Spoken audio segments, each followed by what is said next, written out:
Hey everybody, it's Scott Steen with winnersandwhiners.com coming to you with the Tuesday edition of Today in Sports Betting. I'm joined, as always, by my partner in crime, the one, the only Scott Reichel. Scott, what's up, brother? Nothing much. A pretty good day personally in the NBA. I know for me yesterday, I know that college basketball is going to be starting back tomorrow, actually, for the NIT stuff. But until then, we're kind of just twiddling our thumbs with the NBA because everyone knows that there's a bracket that's going to be pretty important to a lot of people for the next couple of weeks. But that does not start until technically Friday because you have the first 4 games on Thursday. I know it's going to be important to us, Scott, because they got us to unstick our wallets a little bit.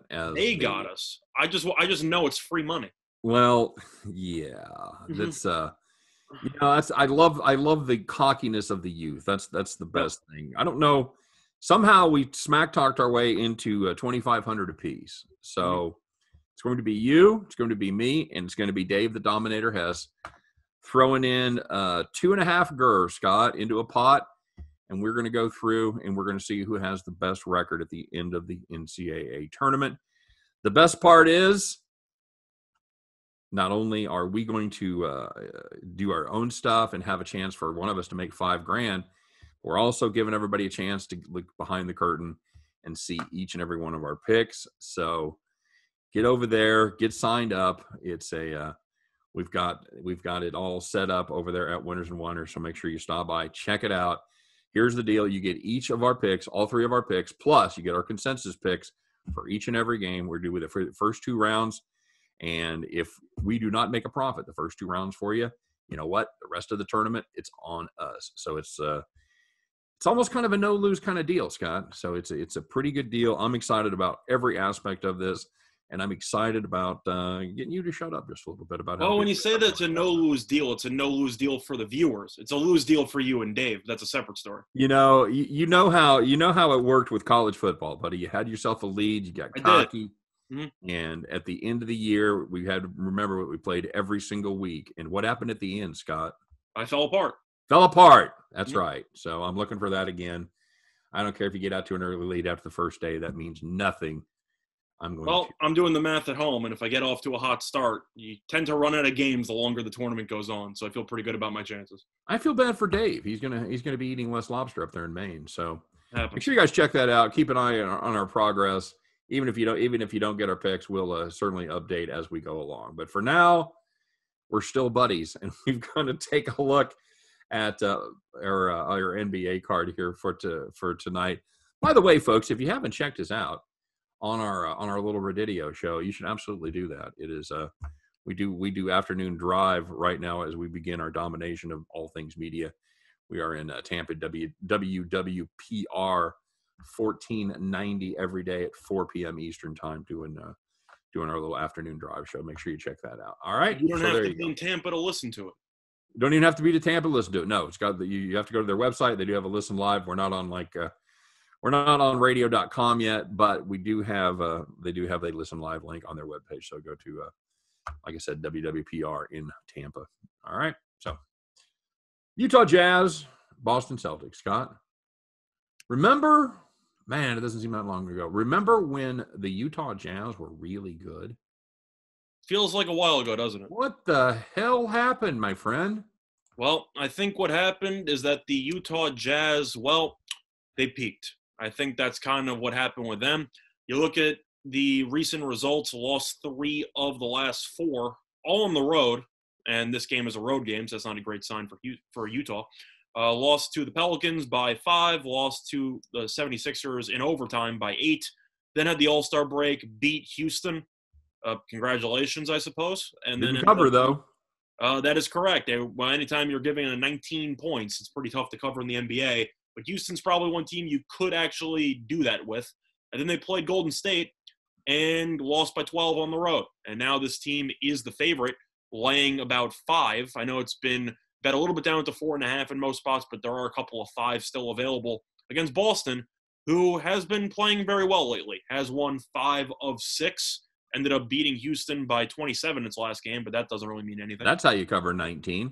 That is how you cover 19, but in Boston's case, it's how you cover 11. Right. And this matchup here, How do I not like Boston getting points? I can't lay points with Utah based on the recent performance. Can't do it. Can't do it at all. This is like you said, this is a Boston team that's won 5 of 6. They've only covered 3 of 6, Scott, but they haven't been able to cover some of those numbers as they've been the favorite. They won and didn't cover against Washington. They won and didn't cover against Toronto. That's not going to be the situation here, as they are the home dog, I believe, for the first time this season. See, the first time, I think the second time, because didn't they play the Lakers at home earlier this season, and we like Boston as a dog, and they ended up losing by like 1? Maybe I've only got like the last 20 here in front of me, so okay. I'm pretty sure that happened only once this season, but I can't think of many examples. All right, well there you go, smart ass kids, Jesus Christ. That's why I'm going to win the bracket. That's not why at all. Yeah, I'm with you. This is kind of a no-brainer for me. I like the Celtics here. It's and certainly it's not a real strong play because the Utah Jazz are certainly still a quality team and they could absolutely put it together and take care of business against the Celtics. But if you look at recent results, you look at the way the Jazz have played, and if you look at the way they played on the road, it hasn't been great. They lost. They lost in Miami. They beat Orlando, and ended up covering there. But then, like you said, lost to New Orleans, lost to Philly, lost at Golden State. All of those on the road between that victory over there over the Rockets. So they don't play well on the road. They went from they're going from Golden State to Boston. Now I'm no geography major, but I'm pretty sure that's a cruise. Of course, they're obviously not back to back, but that's still your days are full of travel when you're doing that. So I just don't think it's a good spot. You got the Celtics. They've been back home playing their first game back at the Garden. Give me Boston -4, and actually Boston, I like the over as well. Boston +4, and actually has been some Boston money came in. I believe this opened 4.5. I saw a couple of 5s earlier. I'm not sure if they're. I'm pretty sure there are a couple still around, but it's mostly 4.5. So this line has dipped pretty much everywhere. But maybe you can still find a 5 lying around. Well, I'd take the 4.5 because the one I'm looking at I'm looking at FanDuel. They got it at 4, so it'll probably keep dropping. Snap your 5. Snap your 4.5. You can find 5. Really snap your 5. So I like the over as well in that game. If you look at what Utah's been doing defensively, I know this team's been an offensive juggernaut all season long. Defensively, this team has kind of fallen apart. Look at the recent results. 5 of the last 6 have gone over. Meanwhile, Boston has 3 of the last 4 going over. And these are not low totals. Utah has had totals in the 220s or even the 230s for the last couple of months. And these games are still flying over. And I just simply think that Boston has enough firepower to score around, I'd say, 120 in this game. And I think that Utah should probably score in the high 1-teens. And this game will be close. But I do think 227.5 is too low. A little bit of money towards the over already, as there are some 228s popping up. I like the over. Yeah, I'm with you. I like Boston. I like the side better, but I'll lean over as well. It's a rare game, Scott, in the NBA right now that you don't have a lot of injury concerns. There's just one player for each squad that's going to be out, and they've been out for a while. It's Ozubuike for Utah and Langford for Boston. Both of those have been a non-factor for about a month. So, for all intents and purposes, these are healthy teams, and you don't get that very often. I think full strength Boston. I think they're still a hell of a basketball team. I'll take them with points at home just about any day. Okay. All righty. Moving on, and we're taking a look. And the other game that's going to be getting all the viewers, Scott, you'd think it would be the Los Angeles Lakers, but it's not. Lakers were on last night. It's going to be the New Orleans Pelicans and the Portland Trailblazers. McCollum comes back for the Blazers, Scott. Trailblazers are -1. The number you and I are more interested in, we ain't got. We don't have a total on this one. Scott and I are going to guess it's going to be pretty close to the 240 neighborhood. This one was at, I believe, and I'm going to double check it here. I believe the last time they played, it was 236.5. How'd the game land? It landed big. It landed with a thud, buddy. It was let me see here. It was 240. It was 237.5 was the number, and it landed at 250. 126, 124. No overtime involved there. So, yeah, between McCollum coming back, I'm thinking your ceiling. I think your floor is going to be 240. It could be north of that. You could be playing 240, 240.5, 241 on this. I'm even going higher. I think it'll be around 243. You think it'll open or land? I think it'll open around 242 or so and probably close at 243.5. Okay. I think I'm not quite as pessimistic as you are. I think it's going to open around 240 and a half, 241. Now, I wouldn't be surprised that over money drives it up there to 243. So, No matter what, people are going to slam the over. you going to slam the over, buddy? You going to slam the over here? I think you kind of have to, right? With how these teams played lately or recently, and the fact that McCollum's coming back. Now, of course, he should be on a minute restriction. Probably playing, what do you think, 25 as a ceiling? Yeah. What's he coming up? What was his injury? I believe Foot. it's like Foot injury. That's right. yeah. Yeah, his conditioning. He's been out for 2 months, man. So yeah, his conditioning isn't going to be great. I'd put his absolute ceiling on him at 25 minutes. Yeah, but either way, I just see a ton of points in this matchup. But I like the over. As for the actual side here, New Orleans beat the Clippers pretty handily at home the other day. Question is, it's really just a question of, can New Orleans actually look good for about a week straight? And so far this season, the answer is no, because this team looks good occasionally and then falls back down to earth, and it looks good again and then falls back down to earth. It just seems like it's a never-ending cycle with this team. Yeah. Portland has impressed me this year. I thought that they were going to be pretty good. I saw them to start the season. I wasn't that impressed. Then they ended up having McCollum get injured, Nurkic got injured, and I thought this team was potentially in danger of falling apart. And instead, Lillard put the team on his back, and now McCollum's back. I kind of have to like Portland here, don't you think? Yeah, I think this is a New Orleans team that doesn't play particularly well on the road. Yeah, they're coming off this. Here's the other thing that I like about Portland, and this one is the fact that New Orleans coming off a huge homestand. They played 6 in a row at home. Plus, they wrapped around the All-Star break. They played 3 before the break, 3 after the break at home. So they haven't been away from home since the 27th of February, and that one didn't go well. That was a loss to San Antonio. If you're doing the math, by the way, sorry to interrupt. If you're doing the math, in addition to not playing a home game since February 27th, this team has not. This team's only played 2 road games since February 17th. They had a 4-game homestand into 2 road games into a 6-game homestand. So they really just have not been used to traveling on the highway. Yeah, 10 of 12 have been home games. Now they're going to go back to back at Portland. I got to take the Blazers here with McCollum back. I think. Yeah.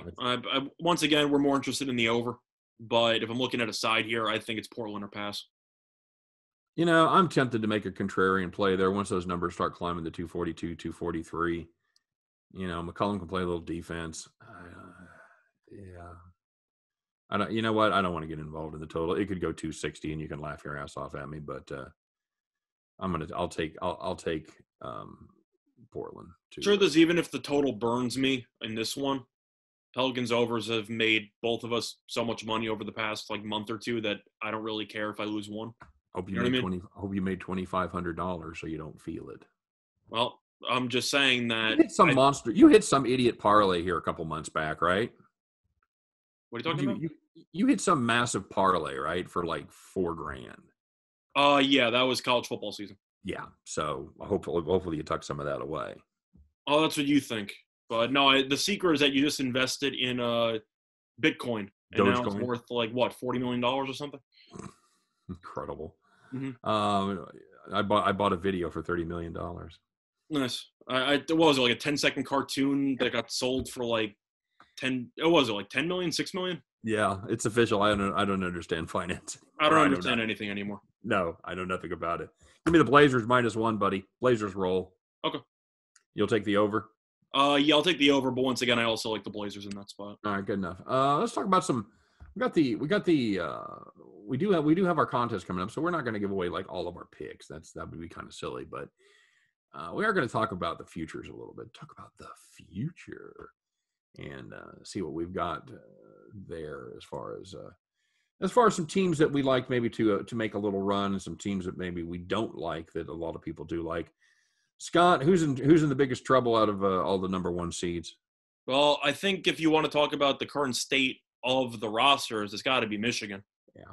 Just looking at how this team really is just injured And without Livers, I do think this team will fall a little bit. Once again, my final bracket is not finalized, so there is a chance I could still have Michigan making a run. But looking at this overall roster, I think Juwan Howard's done a great job when he's not allegedly being charged at by Turgeon from Maryland. But as a team, this team's very good. There's really no way around it. There's a reason why they were the 1 seed. However, you have to wonder, without Livers, they ended up losing to Ohio State. I know it was a close game. They were getting blown out down – or they're down like 12 with 4 minutes to go or something like that before going on a run and then losing by 1. I think that's what happened. Pretty sure. I know they were down. They did end up losing by 1. They made a furious comeback, couldn't get back all the way. Yeah, that's what I was saying. So Michigan did not look great in the Big Ten tournament with Livers out. So no, I was pissed. I had that as a premium play, and I put it out the night before. And I looked, and the thing that makes me mad is Livers only played 19 minutes, so I'm looking everywhere to see if he was injured. I watched the post-game conference that Juwan Howard has. All he says is Livers needs to play better the next day. I can't find anything. And then, of course, you get up the next day, and he's out. So he's out, and he has a boot, and he's probably out for the entire tournament. So I think if you're looking at which 4 1 seeds are the most vulnerable, I actually think that 3 of them are more vulnerable than people think. I'm sure you can figure out the one that I think is basically going to cruise to the Final Four. Gonzaga has a hell of an easy path. They really do.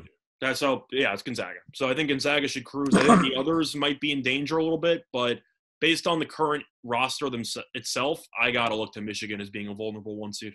Agreed. And who do you see? I don't know how far you want to go down to find a sneaky team here. You and I talked a little bit about it. Give me what's the lowest seed you think that'll make the Final Four? It's a good question. It's a tough because tell them about that. Tell them about the prop bet, Scott, where the sum total of the 4 Final Four teams. I'm trying to remember what the exact number was. What was it, like 9? Was it 9? I want to say it was 9 or 9.5. I think it was 9.5. I mean, it was juiced towards the under, pretty heavily offshore, but still, you can still find that somewhere. Mm-hmm. I know that line was actually moving a decent amount. But for me, I'm actually going to go a little bit bold here.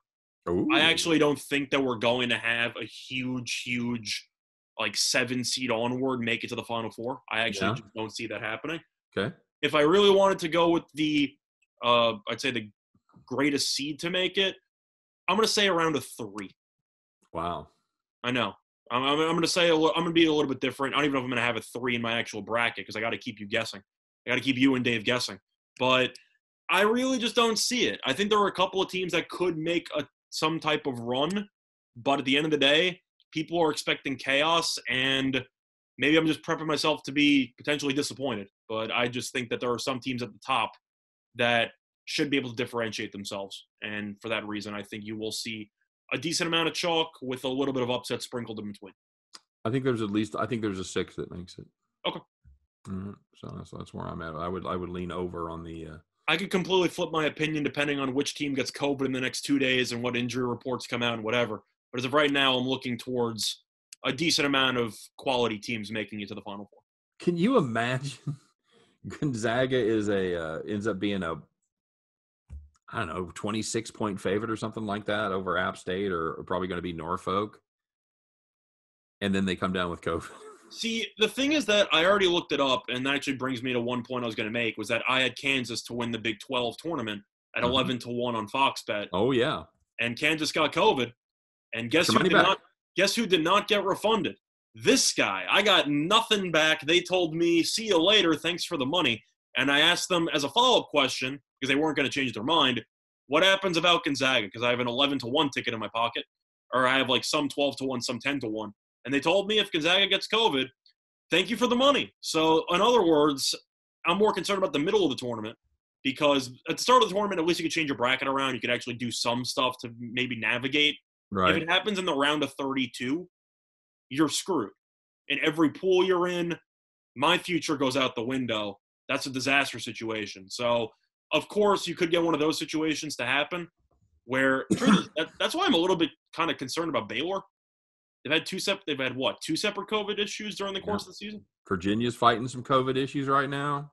Well, that's just right now. Kansas as well. But I'm saying Baylor in the regular season, we actually looked up the schedule, And there is about a 5-day gap period in between the round of 32 and the Sweet 16? That's longer than that. I think it's a full 7 days. I'm not sure, but either way, the point I'm trying to say is, well, I can tell you, I've got it right here. They play the round of 64, the 19th and 20th, the round of 32, the 21st and 22nd. So they do play the 4 days in a row. But then, there's 5 days. I'm sorry, buddy. I'm sorry. Yeah, it was and then they go 27, 28, and 29. 30. I'm assuming that nobody's going to be going home during those 5 days because you're bubbled up, buddy. Correct. So all I know is you have a bunch of teenagers, which are what these college kids are, just all together in this random city. I wouldn't be surprised if there's potentially some issues that arise before the Sweet 16. Don't you feel that way? No, I think they're going to be locked down pretty tight, man. They should. They should be locked down like the NBA bubble. But yeah. I'm really curious. There's only so much control you can put over some college kids before somebody does something stupid. I would know because I was a dumb college kid. But that's just my thoughts. I think that there's a decent chance that you might get maybe one issue. I hope not.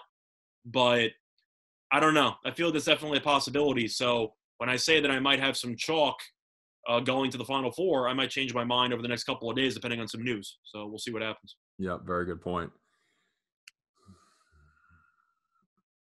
All right. I'm just well, we were talking about some potential long shots to potentially make some noise. Mm-hmm. Looking at some teams I have here. They actually added more props on DraftKings, so I'll have to go through those. But looking at do you want to go through title, Final Four? What do you want to go through? We can just go to Final Four. Okay. Well, looking at the Final Four, I think if you want a serious potential long shot here, I don't really know how good of a deal this is looking at a DraftKings, but I see UConn at around plus 1,150. So plus 1,150, I think, is a pretty solid deal for a UConn team that I actually think is a decent spot there. I know if you look at their section of the bracket, they played Maryland in the first round. I'm not a big fan of Maryland. I don't think Maryland is a very good team. I know why they got in, but I just don't think highly of that team. And then they would play Alabama into the second round. Maybe it's just me, but Bama is so reliant on three-pointers, and UConn plays a very physical style of defense and is a pretty solid three-point defensive team. I think it could upset Alabama. And we're already talking about how weak Michigan is in that section. I think UConn at that price is actually a pretty decent deal if you think that there's going to be a 6 seed onward making it. I don't know if there's going to be, but I do think that if you're looking at some potential long shots to make the Final Four, I think that's a decent place to look. Okay. All right. Any thoughts on that one? Yeah, I don't hate it. I don't know how they match up with Texas. If they get there, they've got to go through Texas.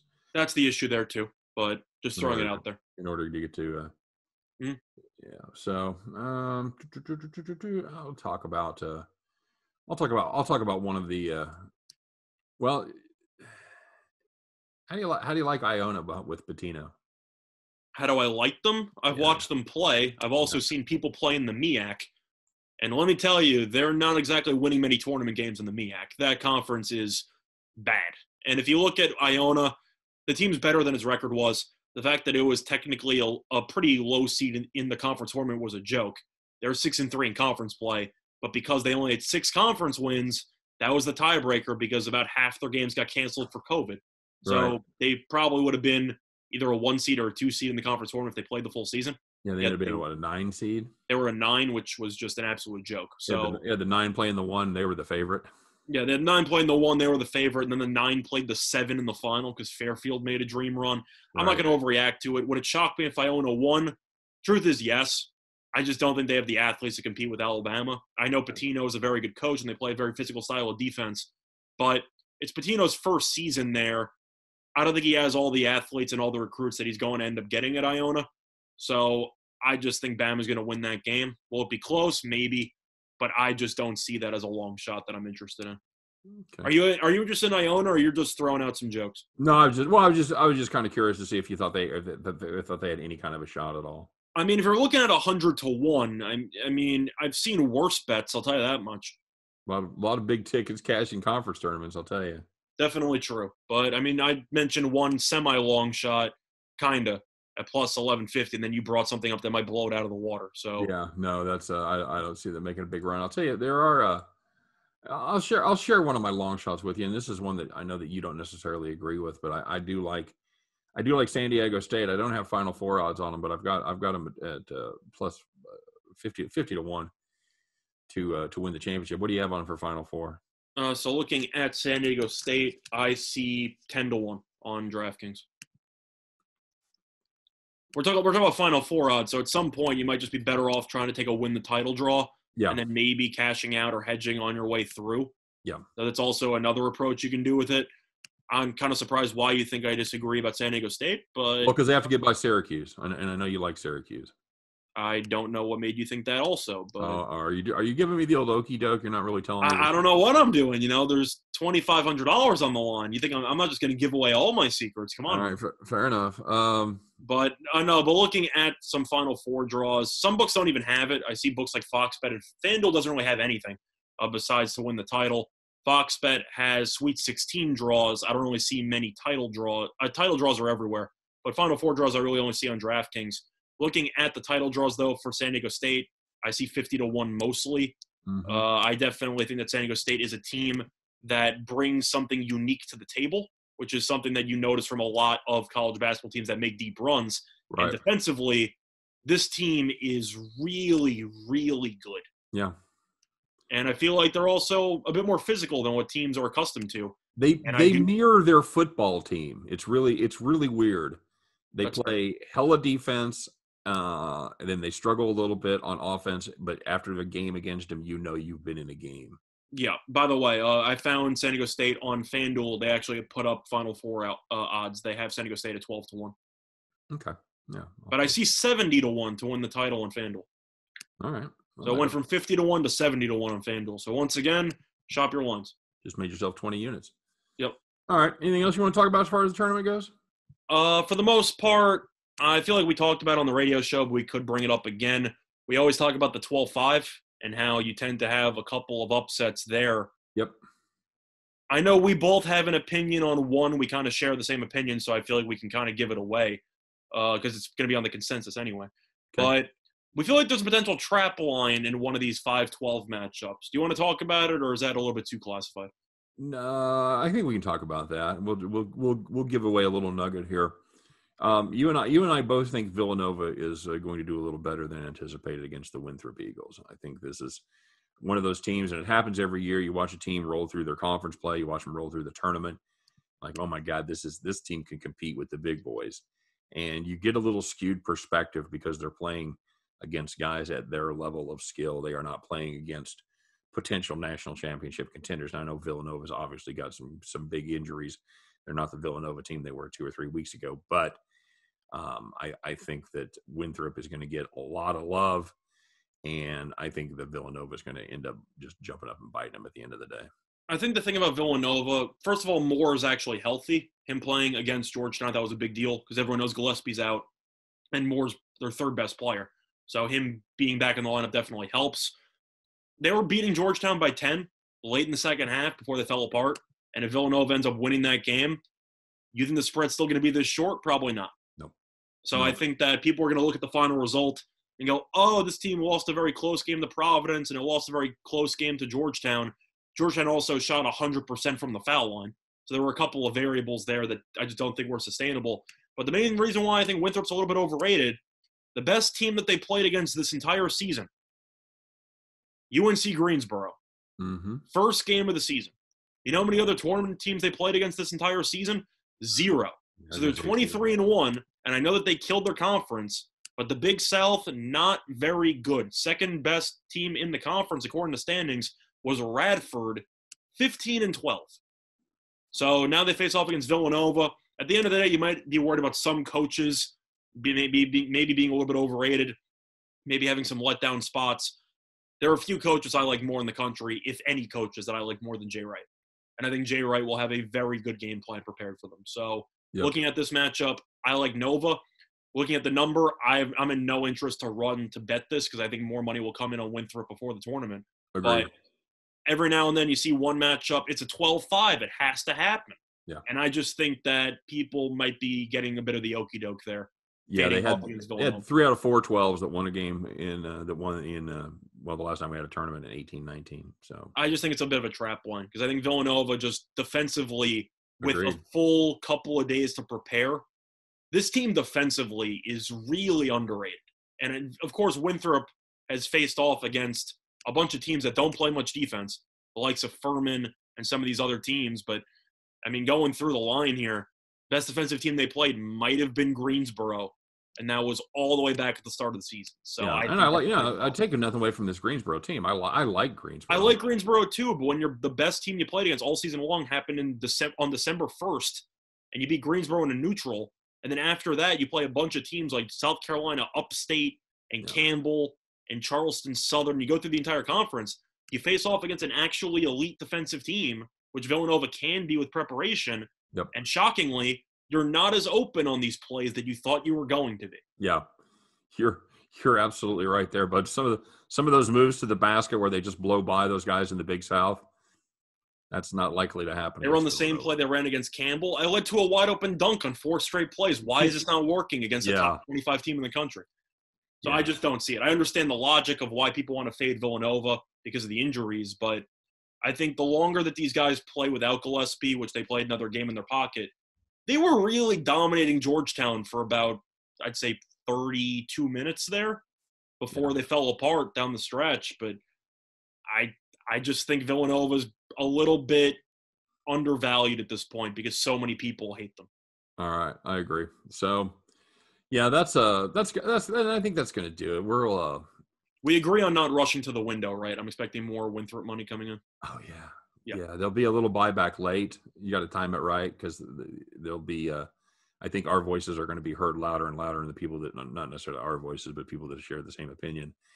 I think that will eventually cut through the cacophony. But right now, people are going to load up on the 12-5, and I think the Sharps are going to be waiting for that number. Didn't people love St. Mary's as an underdog against Villanova last tournament? And people were like, "Oh, St. Mary's, they won the conference. They're going to beat Villanova." How'd that work out? Villanova won because Villanova's the better team. Yeah, a lot of fool's gold as well. So, and of course, if you're you want to stop by and check out winnersandwhiners.com. They've got free picks. They're going to have every single game every single day, but they're going to have all the tournament games up there for free if you want to check out some of our other cappers. And again, if you want to get it's an unbelievable deal, Scott. I really can't believe they're doing this where they're getting the 3 top cappers at Winners and Whiners. You're getting each of our picks on every single game for one prize and guaranteeing it. It's nuts. Mm-hmm. But it'll be fun to do. It'll be fun to compete with you and Dave, and we'll see what happens. Who is the King of Madness is going to be the official title. So, well, also just a quick note: if you want to hear Dave try to defend himself on why he thinks foolishly that he's going to win, he's going to be our guest on the radio show tomorrow. So if you want to hear him and get his thoughts on some tournament futures as well, check out the radio show. Yeah, definitely stop by definitely check out the radio, and we usually do a segment at the end of the show where we let everybody call in and ask us for our opinion on a particular game if you're looking at a game for that night. We're not going to do it tomorrow because we have a guest, but we'll be starting, maybe we call it Snap Cap, and we'll be doing that towards the end of the week. So if you want to also give out a consensus play at the end of every. Yep, we give out our Bet the Farm segment. So we do a lot of fun stuff on the radio. You guys should make sure you stop by and check us out. And the good part is you don't have to look at us the whole time, so that's cool too. Mm-hmm. All right. Of course, we wish you guys nothing but the best of luck. Hope every one of those tickets in your pocket turns into what? Cash money back at the window. All right. You guys take care. Have a great day. For myself, for Scott Reichel, Laser, we wish you guys nothing but the best. Thank you very much for stopping by. Don't forget to like and subscribe. And we'll see you tomorrow on Today in Sports Betting. Take care, everybody.